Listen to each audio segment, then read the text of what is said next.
we do have black people that get on the radio every day in white-owned companies, white-owned stations with white-owned sponsors that play the role of hypersexualized, hypercriminalized male. I ask these advertisers, I say, I've got hundreds of songs a day that celebrate killing animals. Will you put them on your station? They said, no. I got hundreds of songs a day that talk about assaulting women and abusing kids. Would you put them on your station? They said, no. I said, I got hundreds of songs a day that talk about murdering blacks. Would you put them on your stations? They said, well, that depends. Depends on what? Who it's done by and who it's branded for. Because if we can get black folks to sing about it and we can brand it for our youngest black audiences, I think there's money to be made. I think there's American appetites to see these people that way. I said, how can you say that? They said, well, look, it's what these artists know. It's what they, black people, create. It's, matter of fact, our surveys say it's what they want to hear, which speaks of a sickness. How do we live in a society where somebody says, you know what, I'm inspired to write a song that celebrates murdering another person. And then a person says, I'd like to put that on my station. Another person said, I'd like to pay for it. And then there's people out here in the audience that go, I'd love to hear it, as long as it's black guys. Because even white people buy rap music, buy this type of stuff, because we know that when we want to hear about killing each other, we know who to turn to for that type of inspiration. We call it our music. We say we own it. White people buy more rap than black people. Yeah, but we're very careful to turn it down at the stoplight when other black people are there. Why? Because we know we're just pretending. For them, it's more authentic and real.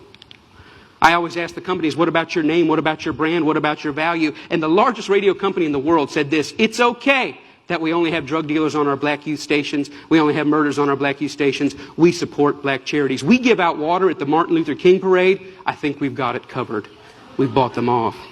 Now, people get upset, the smartest guys in the room again. You're talking about censorship. I don't believe that. I believe in free art. Make whatever you want. I believe you should make music about anti-Semitism. I believe you should make music about killing dogs. I believe in this country you should make music about bashing homosexuals and driving them behind trucks. I believe you should make music about stringing people up on trees. I believe you should make music about killing whitey. I believe you should make all that music. But I also believe that in the mainstream marketplace, people should hesitate associating their name with certain content. You know, there's certain stuff you can't buy at the store. Certain stuff you can't get on iTunes because their brand doesn't want it. But if you want to hear black people celebrating killing black people, they got thousands and thousands and thousands of those things to sell you. I don't think it's about censorship. I think it's about American cultural hypocrisy.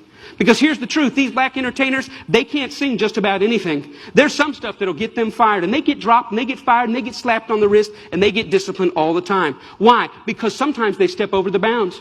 A very famous case is what happened with Rick Ross. Rick Ross is the Mammy Two Shoes, one of the many Mammy Two Shoes of our day. He's a black entertainer in a world carved out for him and a role carved out for him by white entertainment companies. And one day he talked about, in the middle of a song that celebrated dealing drugs and killing blacks, he made a reference to date rape. And when he made that reference to date rape, that set social media on fire.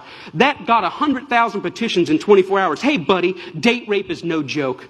That had white people standing outside of Reebok in New York saying, you better take this seriously. We're tired of a rape culture in America. One line in one song moved the masses. And you know what Reebok did? Did they stand by him and say, hey, we believe in freedom of speech. We believe in freedom of expression. It's just a song. Calm down. No, they fired his tail on the spot.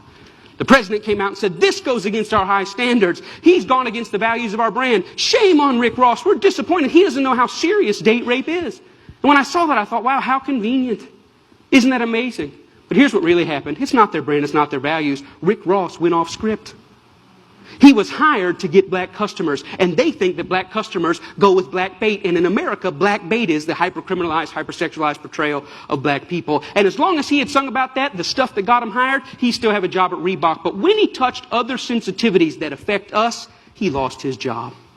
See, the truth is, it's not they that need to change. It's we that need to change.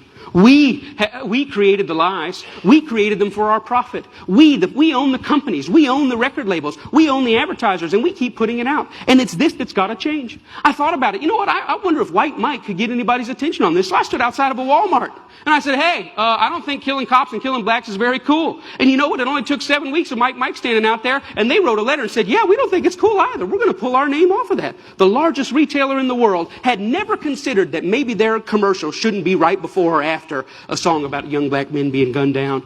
And I realized this, that black murder is normal, but it should not be. And I realized the importance at the coffee table, at every headline, every pastor's gathering, every family gathering to say, you know what, these black lives matter. It's not just another black kid. These are human beings. I'm doing my best in every way, shape, and form. Talks like this everywhere I can go to say, you know what, I was born in a world where black murder was normal. My kids were born into a world where black murder is normal, but I don't want to die in a world where black murder is normal. Am I 5 years or 10 years away? I don't know, but I'm screaming as high as I can. Let's feel this pain and let's lift our voice to tell the lies. They are not criminals, they are not deviants, and their lives are just as important as ours. Thank you very much.